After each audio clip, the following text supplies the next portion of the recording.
श्री मैत्रेय जी कहते हैं, जिस समय प्रजाजन पराक्रमी पृथ्वीपाल महाराज पृथु की प्रार्थना कर रहे थे, उसी समय एक घटना घटी। आकाश से एक तेज उतरता हुआ दिखाई दिया और उस तेजो पुंज में 4 मुनीश्वर, सनक, सनंदन, सनातन, सनत कुमार। देखो, जब भगवत आराधना होती है तो सब महापुरुष अपने आप दर्शन देने लगने, चाहे जितने बड़े महापुरुष हो, जब भगवान की आराधना हो रही तो वो सब दर्शन देते हैं। भाई जी महाराज को देवर्षि नारद, अंगिराज ऐसे प्रगट में जैसे कल आएंगे, ऐसी व्यवस्था थी कि 11 बजे देवर्षि नारद जी और मुख ऐसे जैसे निमंत्रण दे के बुलाया, ऐसे वो आए थे। आश्चर्य की बात नहीं है, सब महापुरुष हैं, पर आप जब तक भजन की ऊंचाई पर नहीं पहुंचते तब तक उन महापुरुषों को नहीं देख सकते। अभी पृथु जी से ये महात्मा जन कह ही रहे थे कि धन्य है आप जैसा पुत्र जो वेन का उद्धार कर दिया, जैसे प्रहलाद जी ने हिरण्यकश्यप का उद्धार किया। धन्य है क्योंकि आप हरि के चरणारविंद में अबाध भक्ति युक्त हैं। आप चिरंजीवी हों, बहुत वर्षों तक जीवित रहकर प्रजा का पालन करें। इतने में देखा आकाश से एक तेज उतर रहा है। वो तेज 4 मुनीश्वरों का, सनक, सनंदन, सनातन, सनत कुमार। महाराज पृथु देखते ही पहचान गए कि ये तो सिद्धेश्वर सनकादि है। आकाश से उतरकर महाराज पृथु के समीप ही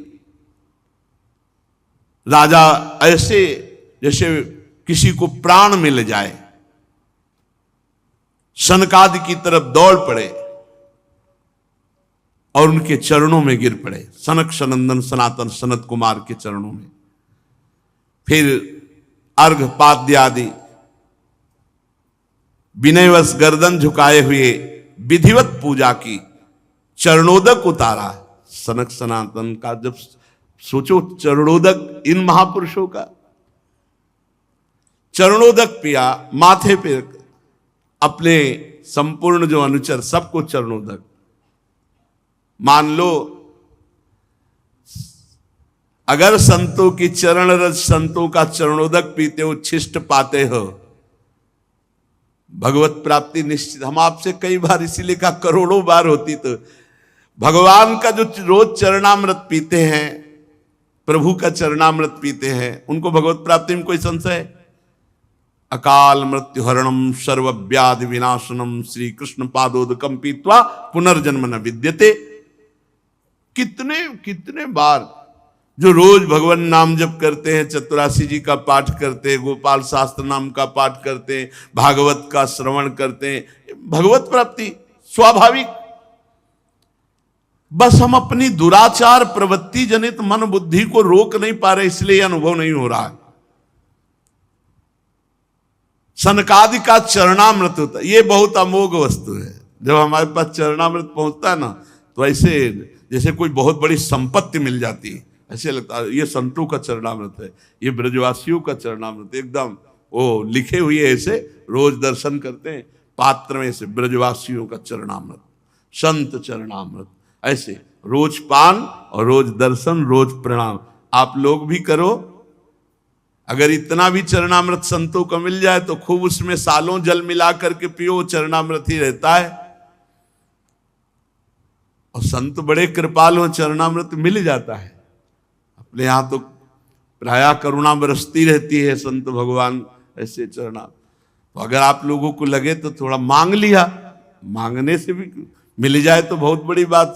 2 बूंद ले लिया, उसी में 1 लीटर जल मिला दिया और रोज थोड़ा थोड़ा पान के, बहुत लाभ मिलता है, बहुत लाभ। चरणोदक को अपने सिर पर धारण किया, पान किया और ऐसे बड़ा लाभ। फिर जैसा संत पुरुषों से विनय पूर्वक व्यवहार किया जाता है, ये भगवान शंकर के अग्रज हैं, सनक, सनंदन, सनातन, सनत कुमार। 4 स्वर्ण सिंहासन मंगाए, उन पर बैठाला, मानो मूर्तिमान तेजस्वी अग्नि बैठे हों। हाथ जोड़कर पृथु जी ने कहा। बहुत सुंदर चर्चा हुई है पृथु जी और सनकादि से। अब यह है कि इतनी उच्च कोटि के अध्यात्म की है कि आप एकाग्रता पूर्वक सुने तो लाभ मिलेगा।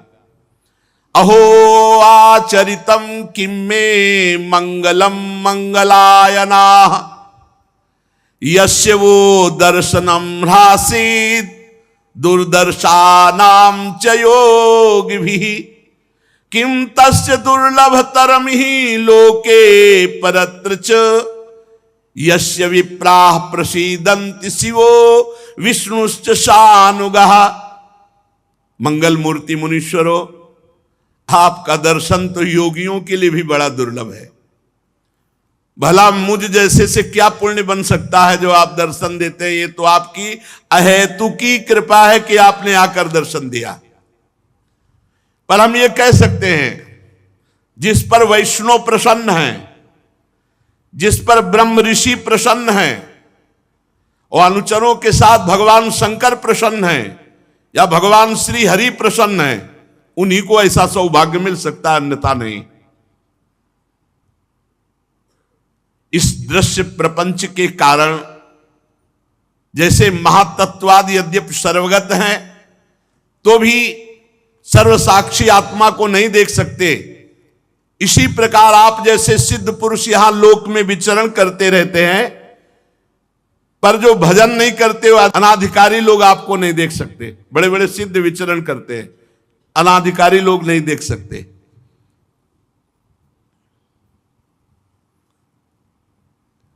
कई बार महापुरुषों के दर्शन होते हैं अव्यक्त रूप से। एक बार बहुत एकांत क्षेत्र, पीछे देखा है बड़े अवधूत कोटि के संत खड़े थे और उन्होंने कहा, जीवन में 3 बातें सदैव याद रखना, बिना किसी प्रश्न के, बिना ऐसे।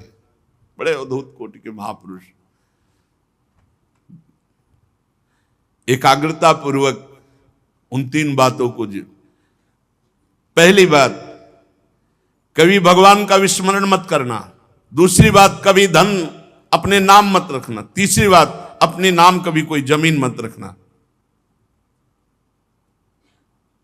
महापुरुष जन जब देखते हैं कि इस साधक में भगवत प्राप्ति की लालसा है तो आगे से आगे आपको पूछने की जरूरत नहीं पड़ेगी। आप जैसे सिद्ध महापुरुष लोक में विचरते रहते हैं, पर जो भजन नहीं करते अनाधिकारी लोग, वो आपको नहीं देख पाते। जिनके यहां आप जैसे महापुरुष थोड़ा जल ले लें या आसन स्वीकार कर लें, बैठ जाएं, कोई पदार्थ स्वीकार कर लें, कुछ ले लें, वो धन्याति धन्य हो जाते हैं। आप जैसे महापुरुष कुछ सेवा स्वीकार कर ले। जिनके घरों में भगवत भक्तों के चरणामृत का छींटा नहीं पड़ा, वो चाहे जितना वैभव संपन्न हो, वो भूतों के रहने वाले घर के समान है। वो व्यर्थ है, अपवित्र घर है जिनमें भक्तों का चरणोदक नहीं पड़ा। और भगवान की कृपा से सौभाग्य से अपने लोगों को बचपन में से ये सौभाग्य मिल रहा है। 8 सन्यासी महात्मा जन जहां दूर से दंड लिए दिखाई दे तो दौड़ो स्वामी जी आ रहे, अब साष्टांग दंडवत, थाली लोटा जो कुआं से जल निकाल के सबके चरणोदक धोना और फिर पान करो, माथे पे डालो, छिड़के आओ पूरे घर में, फिर उसको पात्र में रख लिया जाता, रोज पवाया। वही सब प्रभाव संतों का चरणामृत का। जिनके घरों में संतों का भक्तों का चरणामृत नहीं छीटा पड़ता, वो बड़े बड़े समृद्धियों से संपन्न होने पर भी जिन घरों में भूत रहते हैं ऐसे वो घर हैं, अपवित्र हैं। या जिन खोखले पेड़ों में सांप रहते हैं वो अपवित्र। ऐसे हे मुनीश्वरों, कैसे कहूं कि आपका स्वागत है। स्वागतम वो द्विज श्रेष्ठा यद व्रतानि मोक्षवा चरंति श्रद्धया धीरा बाला एवं बृहंति च। क्योंकि आपने बाल्यावस्था में ही ब्रह्मबोध प्राप्त कर लिया। आप अखंड ब्रह्मचारी हैं, आपका ब्रह्मचर्य अखंड है, आप सदैव अपने स्वरूप में स्थित रहते हैं। स्वामियों, हम लोग तो अपने कर्मों के वशीभूत होकर इस विपत्ति के क्षेत्र रूप संसार में केवल इंद्रिय संबंधी भोगों को ही पुरुषार्थ मानकर भोग रहे हैं। आप कृपा करके बताइए, प्रश्न है, जो इस संसार में इंद्रिय भोगों में ही केवल सुख मानकर फंसे हैं, उनका कल्याण कैसे होगा? उनका निस्तार का उपाय क्या है? और आप लोगों से ये पूछना कि आपका कुशल मंगल है, ये उचित नहीं है, क्योंकि आप सदैव आत्मा में रमण करते हैं, आत्मस्वरूप हैं। तो क्या कुशल और क्या अकुशल आपके लिए? तो जो अपने स्वरूप में स्थित, उसमें कोई फर्क नहीं पड़ता, चाहे विपत्ति हो, चाहे संपत्ति हो, दुख हो, सुख हो, साप हो, वरदान हो, कोई फर्क नहीं पड़ता। क्योंकि जो आत्मानंद में निमग्न है, उसको इन बाहरी साप, वरदान, दुख, सुख, लाभ, हानि, मान, अपमान से कोई फर्क नहीं। एक हमने संत से सुना कि एक बार भगवान गौरी शंकर नंदीश्वर पर विराजमान होकर जा रहे थे, तो शनकादि चारों हरिशरणम हरिशरणम हरिशरणम ध्यानस्थ थे। भगवान शिव वहां से निकले, कोई प्रणाम नमस्कार, कोई भगवान शिव को कोई फर्क नहीं। अंबा ने कहा, जगत गुरु भगवान शिव को प्रणाम भी नहीं किया, ऐसे ही गर्दन, उनको गुस्सा आ गया, साप दे दिया, जाओ आउट हो जाओ। गर्दन ऐसे सीधी की, झुकाया नहीं जैसे। भगवान शिव ने कहा कोई फर्क नहीं पड़ता इनके ऊपर। बोले क्यों? इनको पश्चाताप, तो बोले कभी पश्चाताप नहीं होगा, चाहे सनकादि का शरीर हो, चाहे उठ का शरीर, इनको शरीर से कोई लेना देना नहीं, ये अपने स्वरूप में स्थित है। कुछ दिनों बाद फिर उधर से निकले, तो भगवान शिव को देखा, वो देखा ही नहीं था, देखा तो प्रणाम किया। भगवान शिव ने कहा कैसे हो? बोले अंबा है ना, बहुत कृपा है, पहले भिक्षादि के लिए तो सोचना भी पड़ता था, अब तो हरे हरे पत्ते खाते हो, हरी शरणम रटते, कोई परेशानी नहीं, खा कह दो, इनको सनकादि रूप में करो, इनको कोई फर्क नहीं पड़ता। तो कह रहे आपके लिए पूछना कि कुशल मंगल है कि नहीं, तो आप तो आत्मा में रमण करते हैं, आपके लिए ना कुशल हो ना कुशल, दोनों बराबर, कुशल अकुशल से कोई मतलब नहीं। प्रभु, आपका समागम बड़ा दुर्लभ है, उसका लाभ मिलना चाहिए।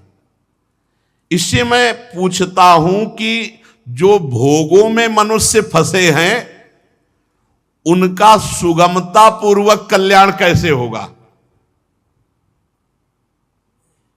प्रभु, ये आत्मबोध तो बहुत धैर्यवान, बहुत अच्छे ज्ञानी के हृदय में आत्मबोध होता है,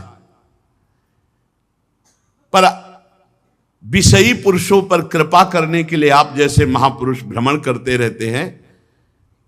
आप ये बताइए कि विषयी पुरुष का कल्याण कैसे होगा, जो भोगों में सुख मानता है। राजा पृथु के ये युक्ति युक्त गंभीर परमित मधुर वचन सुनकर श्री सनत कुमार जी बड़े प्रसन्न हुए और मुस्कुराते हुए बोले। सनत कुमार जी ने कहा, महाराज, आपने सब कुछ जानते हुए भी समस्त प्राणियों के कल्याण की दृष्टि से बड़ी अच्छी बात पूछी। साधु भक्त पुरुषों की बुद्धि ऐसी हुआ करती कि वो ऐसी चर्चा करते जिससे जगत का कल्याण हो।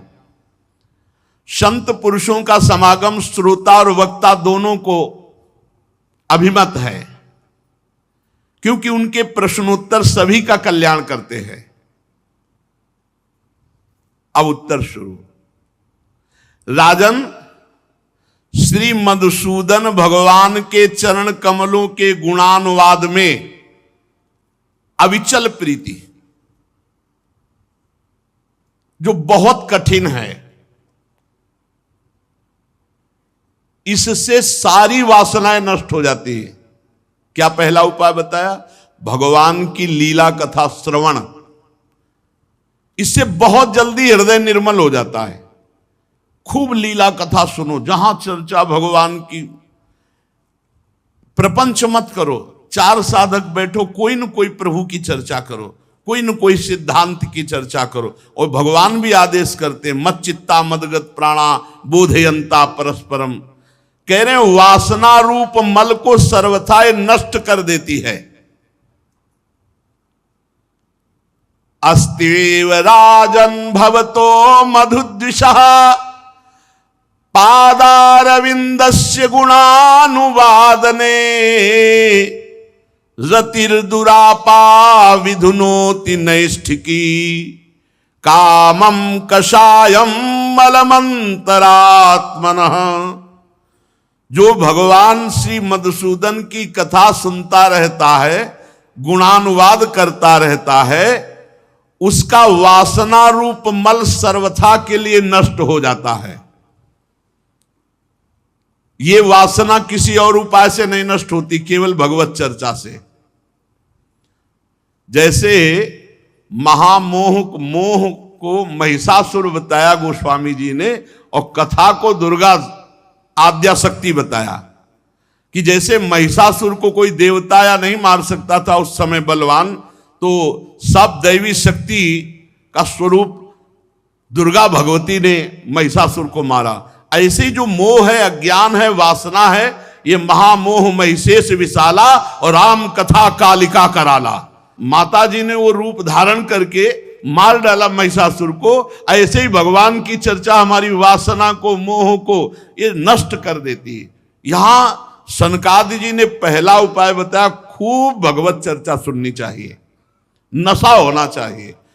और ये साधक का नहीं, ये सिद्धों का भी है। भगवान शंकर को क्या जानना है, कागभूषुंड जी के यहां हंस बन करके रोज चर्चा सुनते हैं।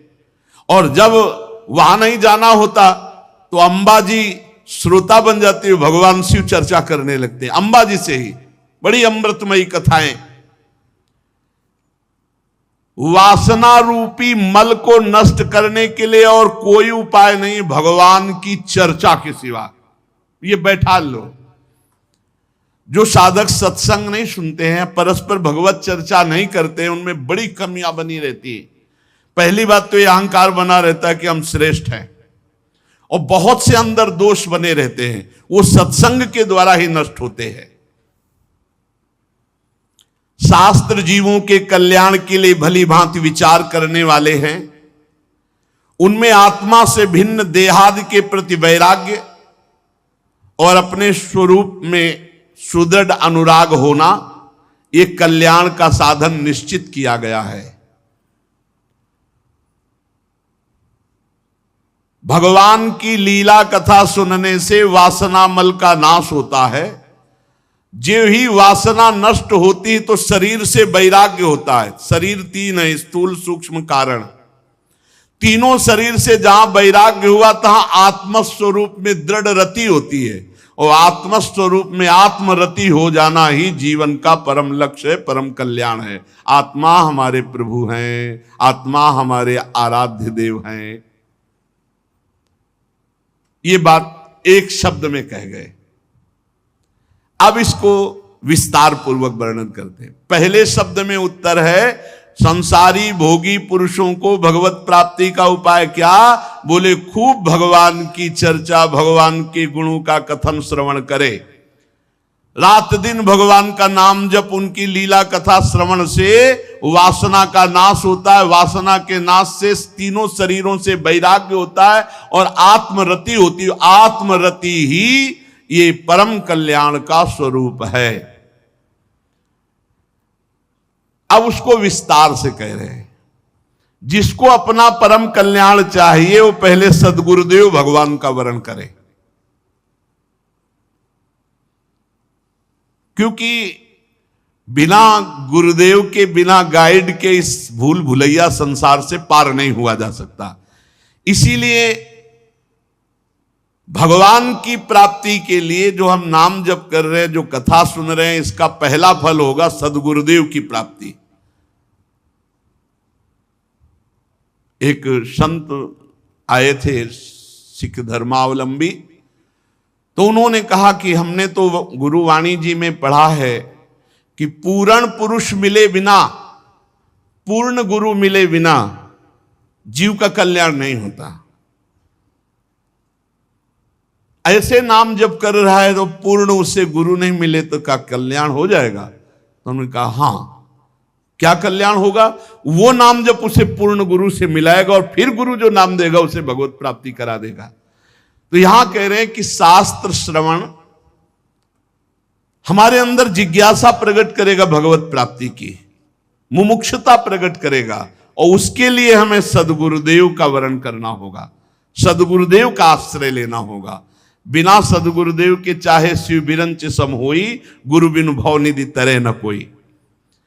सदगुरुदेव शास्त्र के सूक्ष्म वचनों को अनुभव करके बोलते हैं, तो उनके वचनों में विश्वास रखना होगा।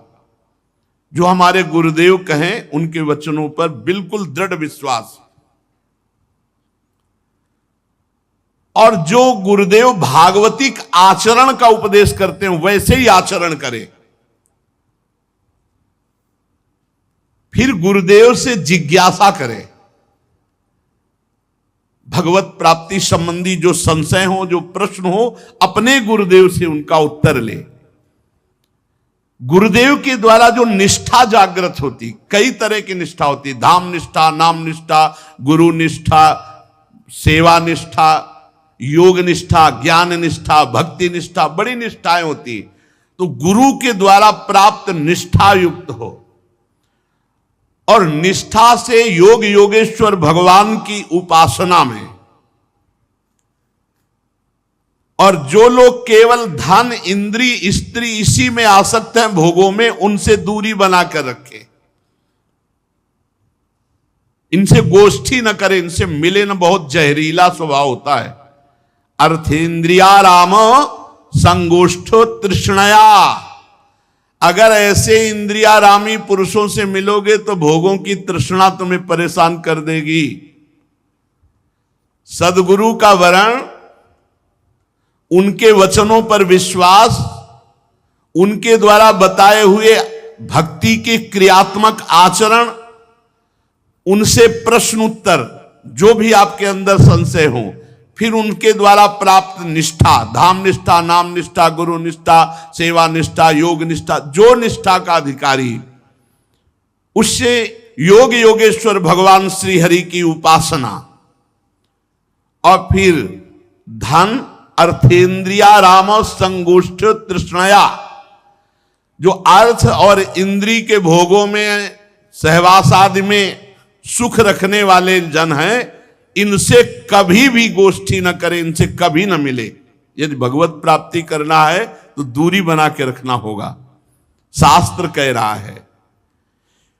क्योंकि इनकी गोष्ठी में प्रेम रखने से तृष्णा बढ़ती, भोगे हुए भोगों को भोगने का जो लालसा, वो तृष्णा।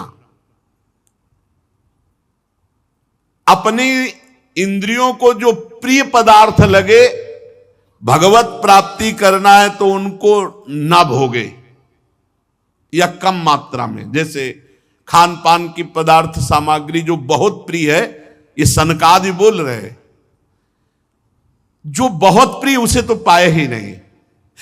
ये बहुत अच्छा, उसे हटा दे, नहीं पाना, नहीं लेना, कम मात्रा में ले लो। और भगवत नामामृत का पान करना, हर समय नाम जप करना, एकांत सेवन में प्रेम रखना, एकांतिक भाव होना चाहिए। कुछ समय ऐसा होना चाहिए अपनी कुटिया में एकांत, शांत, भगवत चिंतन परायण। जब नाम और ऐसे आचरण करोगे तो फिर अपने आप एक लगन लग जाती है, नींद नहीं आती। भजन की जो प्रियता, वो नींद नहीं आने देती। जब सब सो रहे होते हैं तो वो जग कर भजन करता है, अधिक से अधिक नाम जप, अधिक से अधिक मंत्र जप इकट्ठा करता है। नाम जप, मंत्र जप, उसी लग। अब ऐसा लग रहा है कि मन नहीं लग रहा मंत्र में, नाम जप शुरू हो गया। धीरे धीरे दरवाजा बंद है, अपने रात्रि में जोई जोई प्यारो करे, सोई मोहे भावे, 50 पद 60 पद। अब थक गया, पद से थक गया, अब मंत्र में लग, फुर्सत ही नहीं है। एकांतिक प्रेम, नाम जप में, भगवत चिंतन में एकांतिक प्रेम। जैसे कोई कंजूस आदमी बार बार रुपया गिनता है तो उसको बड़ा सुख मिलता है, वो रुपया देख के जीता है।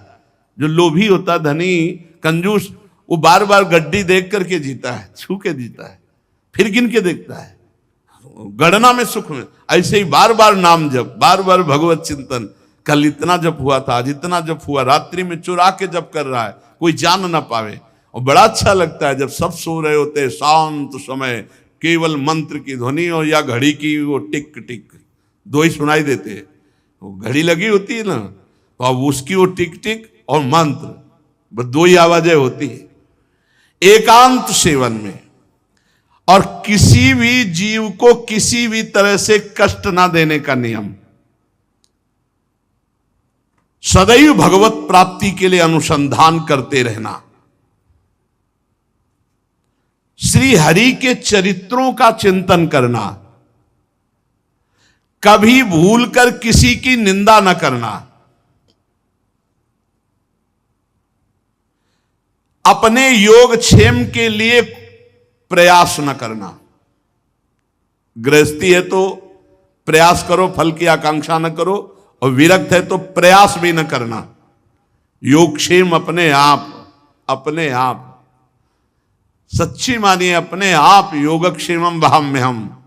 और गृहस्थी है तो कर्तव्य करो, फल की आकांक्षा मत करो, बहुत जल्दी सिद्धावस्था प्राप्त होती है। योगक्षेम के लिए प्रयत्न ना करना, ये सनकादि जन बोल रहे हैं। किसी की निंदा ना करना, और गर्मी सर्दी को सहन करना सीखना। इससे भी बहुत भजन में रुचि बढ़ती है। जीवन में कभी, ये तो यही वृंदावन में है, नहीं तो गंगा किनारे कहां ये पंखा हो, ये सब रेती में पंखा हो, ये सब कुछ नहीं। पूरे जीवन मंत्रमय वृत्ति, अवधूत स्थिति, द्वंद्वों को सहन करना, मान अपमान निंदा स्तुति, इनको सहन करना, इससे भगवत प्राप्ति होती है। और भक्त जनों को सुख देना, भगवान के जो प्रेमी भक्त जन है, वचन से, आचरण से, पदार्थ से, सेवा से उनको सुख पहुंचाना। और प्रत्येक मनुष्य को भगवत भाव से देखना, इससे आत्मस्वरूप परब्रह्म परमात्मा भगवान में प्रीति हो जाती, प्रेम हो जाता है। परब्रह्म में प्रीति, सद्गुरु में दृढ़ अनुराग, वासना शून्य हृदय, अहंकार लिंग शरीर का नाश, परमात्मा स्वरूप में स्थिति। सनकादि कह रहे परब्रह्म में जो परमात्मा भगवान श्री हरि, उनमें सुदृढ़ प्रीति, सदगुरुदेव के प्रति पूर्ण आत्मसमर्पण, वासना शून्य हृदय, ये क्रम है। और अहंकार लिंग शरीर का भस्म हो जाना, स्वरूप में स्थित हो जाना, निहाल हो गया। जब स्वरूप में स्थित हो जाता है तो कर्तृत्व और भोक्तृत्व भाव गुणों के द्वारा जो था वो मुक्त हो गया। यही है मोक्ष पदवी, यही है जीते जी जीवन मुक्त अवस्था। अब उस जीवात्मा और परमात्मा का भेद नहीं रह गया, वो परमात्मा स्वरूप हो गया, जीवन मुक्त, जीते जी जीवन मुक्त। जब तक अंतःकरण उपाधि रहती तभी तक जीवात्मा कहा जाता है। जब अंतःकरण उपाधि लय हो गई तो जीवात्मा नहीं रहता, वो स्वयं परमात्मा, ब्रह्मविद ब्रह्मयु भवति। बाह्य जगत में जब तक जल है तो अपना प्रतिबिंब दिखाई देगा, दर्पण है तो अपना प्रतिबिंब दिखाई देगा। जल और दर्पण नहीं है तो प्रतिबिंब खत्म। ऐसे ही अंतःकरण है तो जीवत्व अंतःकरण नहीं, लय हो गया तो ब्रह्म स्वरूप। जो लोग विषय चिंतन में लगे रहते हैं, उनकी इंद्रियां विषयों में फंस जाती हैं, मन भोगों में ले जाता है, वह परमात्मा स्वरूप होते हुए भी अपने को ना जानने के कारण इंद्रिय मन का गुलाम, वो जीवात्मा कहा जाता है।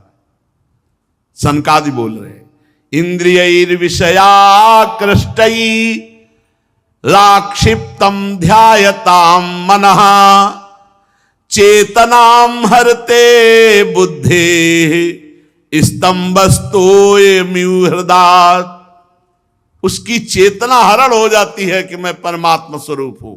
वो देहाभिमानी बनकर मन और इंद्रियों के साथ भोगों की गुलामी स्वीकार करता है। ये इंद्रिय और मन भोग बुद्धि की विचार शक्ति का अपहरण कर लेते हैं। विचार शक्ति नष्ट होने पर उसकी ये स्मृति चली जाती है कि मैं भगवत स्वरूप हूं, मैं भगवान का अंश भगवत स्वरूप हूं। स्मृति का नाश होने पर वो भ्रष्ट हो जाता है, ज्ञान रहित हो जाता है। इसी ज्ञान के नाश को पंडित जन सर्वनाश कहते हैं। भ्रस्यत्यनु स्मृतिश्चित्तम ज्ञान भ्रंशः स्मृति क्षये तद्रोधम कवयः प्राहु रात्मा पवन मात्मनः। यही आत्मा का सर्वनाश है, अपनी स्मृति का नाश हो जाना, इंद्रिय और मन का जो भोगों में आसक्त हो जाना और उसी में अपनी तन्मयता हो जाना। ये सर्वहानि हो गई। जो भोगों में अपने स्वरूप को भूलकर रमण कर रहा है वो सर्वहानि कर लिया, वो सर्व स्वार्थ का नाश कर रहा है। इससे बढ़कर लोक में और कोई हानि नहीं। जो भगवान को भूल गया और भोगों में रति, सबसे बड़ी हानि। बहुत सुंदर बात श्री सनकादिक है। फिर एक बात सुन ले, इंद्रिया शक्ति मन भोगों में जब रमण करता है तो बुद्धि की विचार शक्ति को नष्ट कर देता है। जब विचार शक्ति नष्ट हो जाती है तो उसकी स्मृति नष्ट हो जाती कि मैं कौन हूं, मेरा कर्तव्य क्या है। स्मृति नष्ट होने पर उसका ज्ञान नष्ट हो जाता है। और जहां ज्ञान नष्ट हुआ तो पंडित जन इसे ही सर्वनाश कहते हैं। वो अपने उद्देश्य को भूलकर पदार्थों की भोगों की प्रियता में फंस करके अपने स्वार्थ की हानि कर लेता है। इस लोक में सबसे बड़ी हानि है भगवान का विस्मरण होकर भोगों में रति हो जाना। इसलिए बुद्धिमान उपासक को चाहिए कि धन का और इंद्रियों के भोगों का चिंतन ही ना होने पावे। इसीलिए अनन्यस चिंतयन्तो माम, मेरा चिंतन करो। क्योंकि जहां इनका चिंतन हुआ वो ज्ञान विज्ञान को भ्रष्ट कर देता है। ये बड़ी बात है। अर्थेन्द्रियार्थाभिध्यानम सर्वार्था पन्नवो नृणाम भ्रंसितो ज्ञान विज्ञाना देना विशति मुख्यताम। जब कोई साधक विषयों का ध्यान करने लगता है, विषयों का चिंतन करने लगता है, भगवान का चिंतन छोड़ देता है, तो सभी पुरुषार्थों का नाश करने वाला ज्ञान छा जाता है। विषयों का चिंतन सब ज्ञान विज्ञान को नष्ट कर देता है। जो विषयों का चिंतन करते हुए मरता है वो वृक्षादि योनियों को प्राप्त होता है, स्थावर योनियों को प्राप्त होता है। इसलिए जिसे अज्ञान अंधकार से पार होने की इच्छा है उस पुरुष को चाहिए कि प्रभु का विस्मरण ना होने पावे, भोगों का स्मरण ना होने पावे, हर समय राधा राधा राधा राधा। क्योंकि ये भोगों का चिंतन ही धर्म अर्थ काम मोक्ष की प्राप्ति में बाधा खड़ी कर देता है। जो विषयों का चिंतन करता है उसे सदा भय लगा रहता है। जो विषयों का चिंतन करता है उसे उत्तम मध्यम अधम ये दिखाई देता है। जो विषयों का चिंतन करता है ऐसा कोई भी नहीं है जो कुशल से रह सके। काल भगवान उनकी सारी कुशलता को नष्ट कर देते हैं जो विषयों का चिंतन करता है। हे राजन, तुम वही हो, ऐसा चिंतन करो। क्योंकि शुद्ध ब्रह्म बोध संपन्न महापुरुष है। देह नहीं, इंद्री नहीं, तुम प्राण नहीं, तुम बुद्धि नहीं, तुम अहंकार से आवृत अंतःकरण नहीं, तुम वही हो, मैं ही मैं हूं, ऐसा चिंतन करो। ये शुद्ध ज्ञान का स्वरूप है।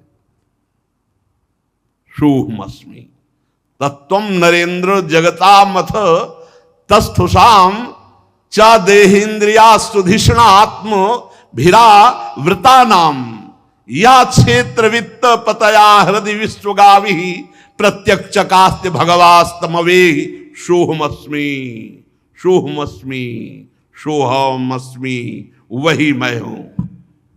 जिस प्रकार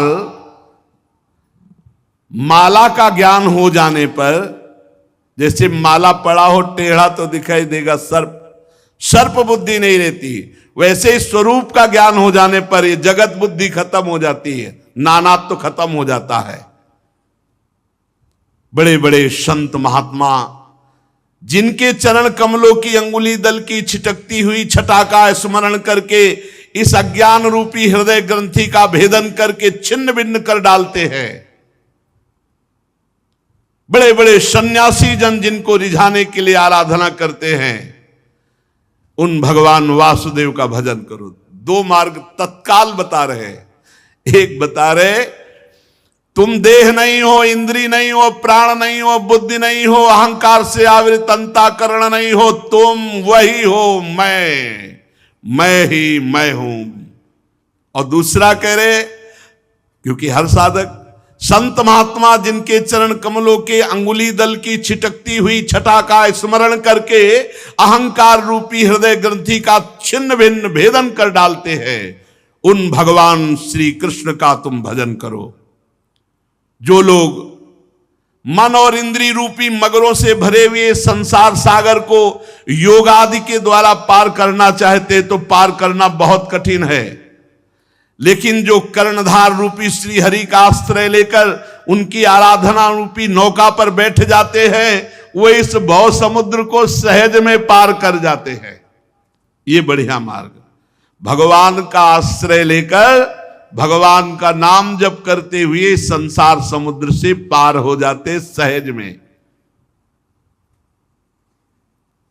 ब्रह्मा जी के पुत्र आत्मज्ञानी सनत कुमार जी ने इस प्रकार महाराज पृथु को उपदेश किया। राजा पृथु ने कहा, भगवान दीन दयाल भगवान हरि ने तो पहले ही हम पर कृपा की और पूर्णता आज हुई आपके संयोग से। आप पधारे, हम पूर्ण हो गए। आज हरि ने कृपा की और पूर्णता आज हुई। सनक सनंदन सनातन सनत कुमार जी से कह रहे, आपके दर्शन से। प्रभु मैं क्या दे सकता हूं आपको, क्योंकि मेरे पास जो शरीर है, जो कुछ भी है, वो तो आपका ही दिया हुआ प्रसाद है। मैं क्या दे सकता हूं?